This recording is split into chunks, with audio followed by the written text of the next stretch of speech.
8। जिनके जिनके पास बाइबल है वो निकाल लें, और जिनके पास नहीं है ध्यान से सुनें।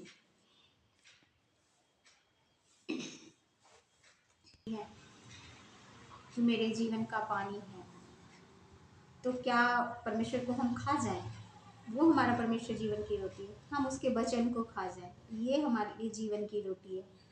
एक तो संसार की है जो हम खाते हैं, तो जिससे हमारा शरीर जीवित रहता है, शरीर में एनर्जी आती है, हम काम कर पाते हैं। लेकिन एक आत्मा जो हमारा होता है उसको एक खुराक की जरूरत होती है।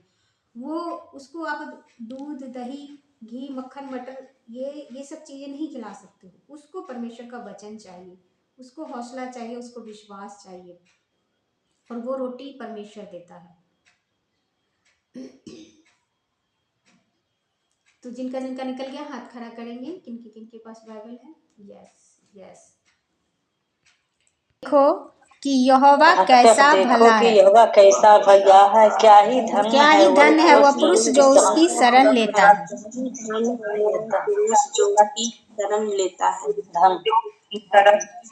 आप लोगों के लिए बोलती हूँ, परख के देखो कि यहोवा कैसा भला है। परखो, क्या ही धन्य है वो पुरुष, क्या ही धन्य है वो जन जो उसकी शरण लेता है।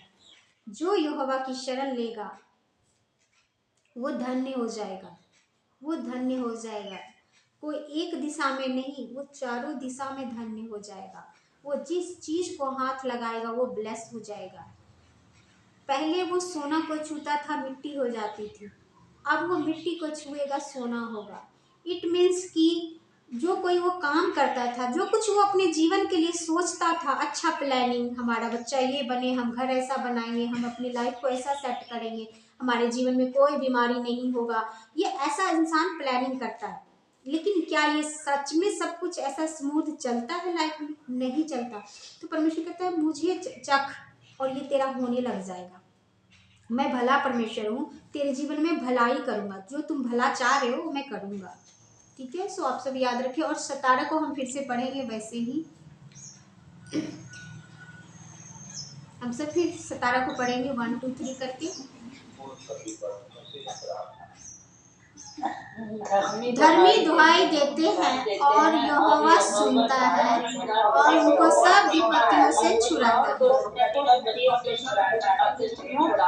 है।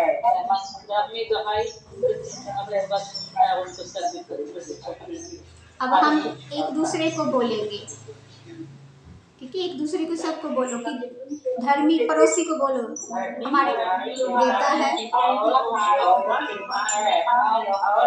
सब विपत्तियों से आमीन। वो सब विपत्तियों से छुड़ाता है, धर्मी दुहाई देता है। यीशु मसीह ने धर्मी उसको कहा जो उसके ऊपर विश्वास करता है। धर्मी उसको नहीं कहा कि 1 करोड़ दान दे करके आओ तब तुम धर्मी हो, 100 लोगों को कंबल बांट के आओ तब तुम धर्मी हो, कुछ बड़ा करके आओ तब तुम धर्मी हो, ऐसा नहीं बोला यीशु मसीह ने। ये फोकट में दिया, बोला बस तुम विश्वास करो तुम धर्मी कहलाओगे, बस तुम मुझ पर विश्वास करो तुम धर्मी कहलाओगे। और धर्मी जब दुहाई देते हैं, दुहाई देते कि प्रभु तेरे नाम की मैं दुहाई देती, तब यहोवा सुनता है, परमेश्वर सुनता है और उसको सब विपत्तियों से छुड़ाता है। जो जो उसके जीवन में विपत्तियां चल रही है बरसों से, उससे परमेश्वर उसको आजाद करता है। हालेलुया। सो परमेश्वर ने आपको आज ये रोटी दिया है, ये मन्ना दिया है, और आप अपने विश्वास को, अपने हौसले को बनाए रखना। परमेश्वर भला परमेश्वर है, वो आपके जीवन में ऐसी कोई घटना नहीं होने देगा जो आपके सहने से बाहर होगा। वो आपको तपाएगा, कई बार आपको वो ऐसी मुसीबत देगा कि आप स्ट्रॉन्ग हो सको। इन बहन के जीवन में ये आया, इनको ये दिखाई दे रहा है कि हाँ परमेश्वर मुश्किल आ गई है, अब प्रार्थना करेंगे ठीक हो जाएगा, ये हौसला है, लेकिन ये आई है तो कहीं ना कहीं घबराहट होगी। प्रभु हम तो धर्मी, हम तो आप पे विश्वास करते हैं, हमारे जीवन में क्यों? परमेश्वर इनको स्ट्रॉन्ग कर रहा है। सोना को जैसे तपाया जाता है ना, तब वो बेसकीमती बनता है, ऐसे नहीं सोना बेसकीमती होता है। तो परमेश्वर तपा रहा है ताकि जो इनके जीवन में उस घटना से ये जब बाहर आएंगे और इनको ऐसा कोई पेशेंट मिलेगा जो दुखी होगा, परेशान होगा इनकी जैसे कंडीशन में, तो इनको सब कुछ वही याद आ जाएगा जो इन्होंने काटा है। हॉस्पिटल का चक्कर, बच्चों की दूरी, पैसों की तंगी, भूख प्यास, मुश्किल, ये सब फील कर पाएंगे।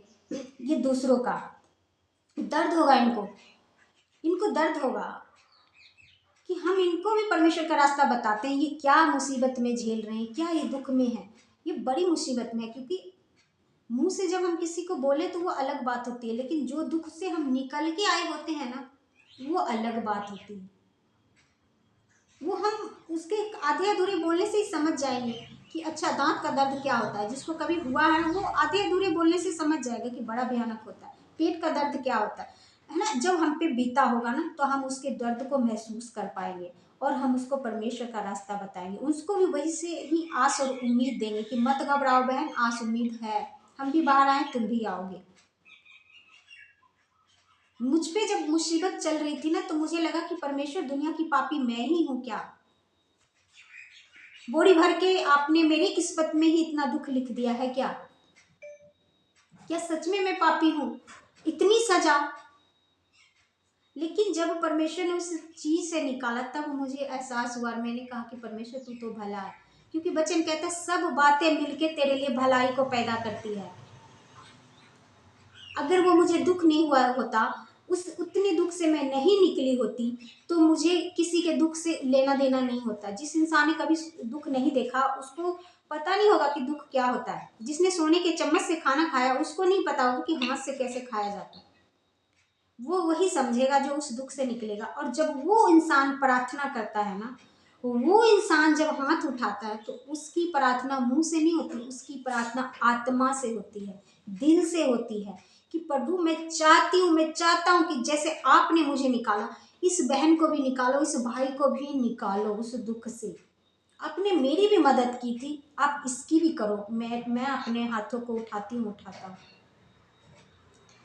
वो प्रार्थना, वो दुआ असली होती है, वो ऊपर पहुंचती है। मुंह से हम परमेश्वर को ऑर्डर नहीं दे सकते कि परमेश्वर मेरा सिर दर्द हुआ, कभी नहीं हुआ, मुझे महसूस नहीं, इसका हो रहा है, इसको ठीक कर दो। हम ऑर्डर नहीं दे सकते परमेश्वर को, हम प्रार्थना करते, आत्मा से प्रार्थना होती है। यहाँ कोई पैसे दे करके नहीं कह सकते परमेश्वर हम 1 लाख रुपया देते, इसका ये चीज ठीक कर दो। ये कॉन्टैक्ट की बात है, ये कॉन्टैक्ट की बात है। जैसे हमारा आत्मा परमेश्वर से जुड़ा रहेगा गहराई से, दर्द से, प्यार से, ये इस चीज के कारण परमेश्वर हमें कई बार ऐसी चीजों से निकालता है, ऐसी चीजों के लिए हमें परमेश्वर इस्तेमाल करता है। ठीक है।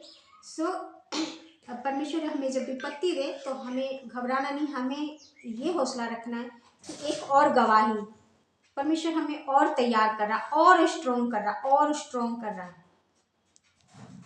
हम कोई लोले पोले नहीं है कि ऐसे बच्चे को हम स्ट्रॉन्ग करते हैं ना, चलना खुद सीखो, गिर गया तो कहते कोई बात नहीं उठो, रोने लग जाता बच्चा, हम उसको चुप नहीं कराने लग जाते, हम कहते उठो और फिर से चलो। क्योंकि हमें पता है ये चोट कोई मामूली चोट है, इससे कुछ नहीं नुकसान होगा, तुम उठो और चलो, उठो और चलो, क्योंकि तुम्हें बहुत दूर चलना है, तुम्हें और चलना है। इतनी छोटी छोटी ठोकर से हम बच्चे को समेट नहीं लेते, गोदी में नहीं ले लेते कि मत चलो, रहने दो, तुमको नहीं चलना सिखाते। वैसा ही परमेश्वर है, हमें इस संसार में चलना सिखा रहा है। ठोकर लगाएगा, खिलाएगा, वो डांटेगा, वो हमें समेटेगा, और धीरे धीरे वो हमें स्ट्रॉन्ग बना के एक मजबूत चट्टान बना देगा। दुख से हमें डर नहीं लगेगा, दुख से हमें घबराहट नहीं होगी। हम अपने दुख से निकले होंगे तो हम दूसरे को अच्छे से निकाल पाएंगे, अच्छे से उसको गाइड कर पाएंगे कि ये वचन बोलो, ये प्रार्थना करो, ऐसे चलो, ऐसे चलो, हो जाएगा, है ना। सो हालेलुया। सो परमेश्वर की महिमा हो। हालेलुया। सिखाया जाता है संडे को, आप लोग नोट करो, क्योंकि वो 1 हफ्ते की खुराक होती है। जैसे हम सुबह में खाना खा लेते हैं तो वो हमारा सारा दिन का खुराक हो जाता है, एनर्जी देता है। 1-1 मिनट में हम नहीं खाते खाना, एक बार अच्छे से खा लेते हैं सारा दिन। तो ये आपको संडे को खुराक मिलता है, ये आप 1 हफ्ता इसको खाया करो। 1 हफ्ता ये आपका काम करेगा। अगले हफ्ते के लिए फिर से परमेश्वर आपके लिए वचन देगा कि वो उसको 1 हफ्ता खाओ, 1 हफ्ता खाओ, है ना। तो ये परमेश्वर का जो वचन होता है ये आपको स्ट्रॉन्ग करने के लिए होता है। डे बाय डे आप स्ट्रॉन्ग होते जाओगे, डे बाय डे आपको गवाही मिलता जाएगा, जो परमेश्वर बोल रहा है क्या सच में हो रहा है कि नहीं, तो हाँ सच में होने लग जाएगा। जैसे कहा परख के देख यहोवा भला है, तो हम एक हफ्ता परखेंगे, वो परमेश्वर की भलाई को देखेंगे, गवाही आ रहा है, प्रार्थना कर रहे हैं, गवाही आ रहा है, गवाही आ रहा है, हम परख रहे हैं, हाँ भला है भला है भला है भला है। सो इस तरह से वचन काम करता है।